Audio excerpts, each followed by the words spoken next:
Of course, after I was done fishing with Grandpa, it didn't mean I was done fishing. See that rock pile out there, past the boat? See where there's a couple of pelicans sitting out on the end of that rock pile. One year, my fishing buddy Guy and I, we were probably 8, 9 years old, and oh, I'm already on bottom here, damn it. And the two of us were it's too shallow here.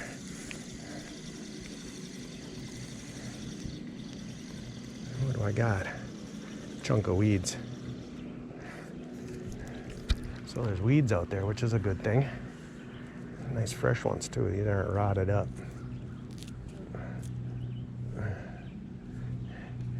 We decided that, hey, fishing might be really good way out there because it's too shallow or something like that. I don't remember the reason why, but we took our gear and we walked all the way out in the middle of that river out there.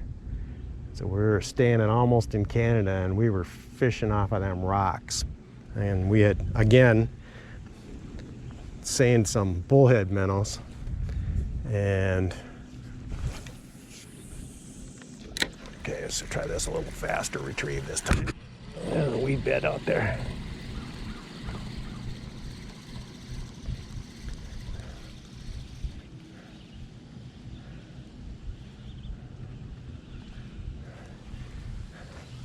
And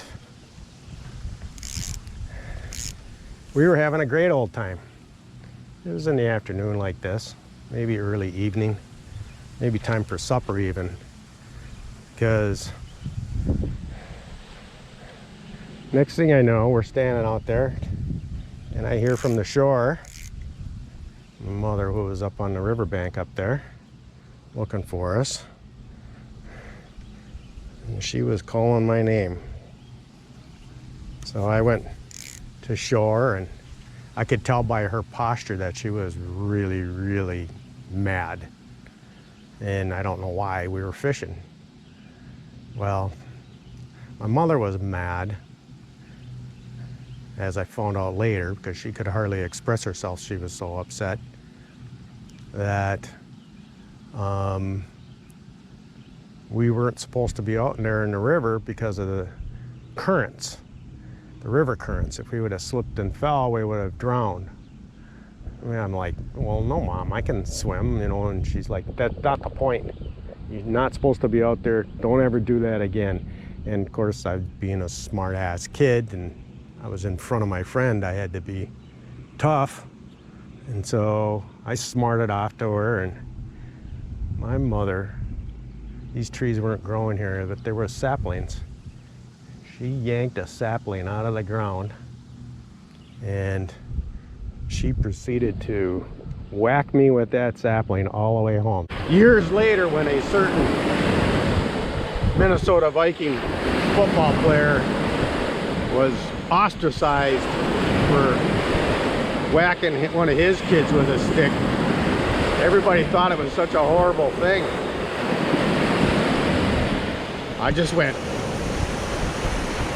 I deserved it when my mother gave it to me. I'm thinking maybe there might be a remote possibility that that kid might have deserved it too. So finally we got about, I don't know, 3 houses away from home. And I finally told her, I said, you know, that stick doesn't even hurt.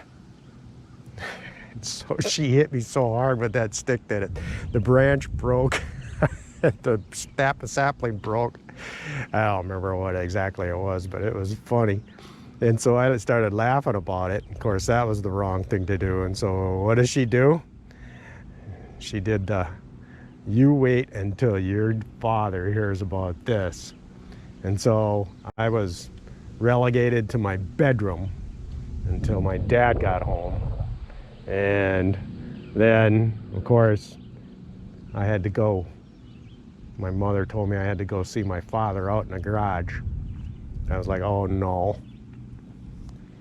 So I went out in the garage, and there's my dad, and he was a great guy. And he picked me up by the shoulders and was holding me right in front of him like this, and he was saying, so don't ever do that again. I go, well, why? And he was like, because the current will wash you away. And what I didn't really understand, and what they failed to articulate, is that upriver, up this direction here, there's a big dam, and that is what controls the outflow of Rainy Lake. And all the water from all the lakes, all the way to almost to Hudson Bay, flow through that dam.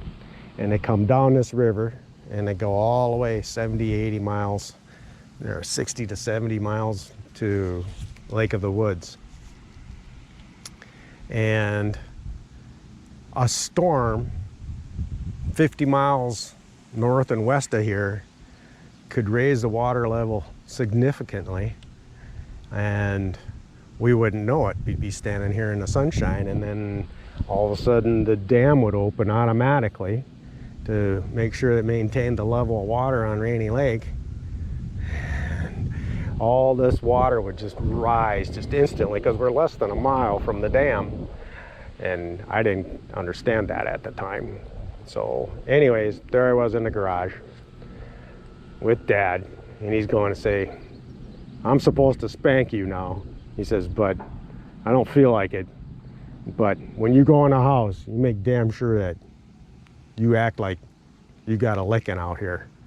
And then he set me back down on the floor, and he says, you just hang out here for a little while with me.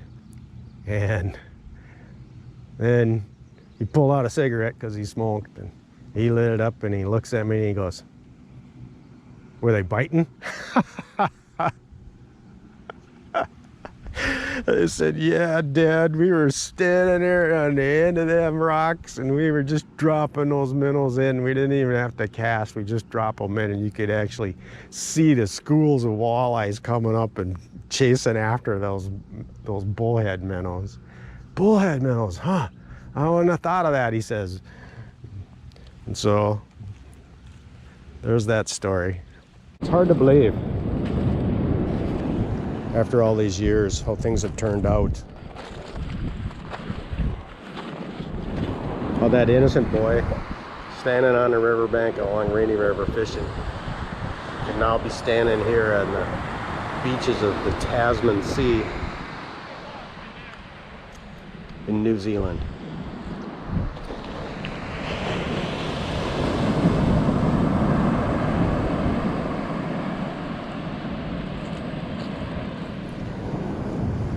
It's a beautiful place.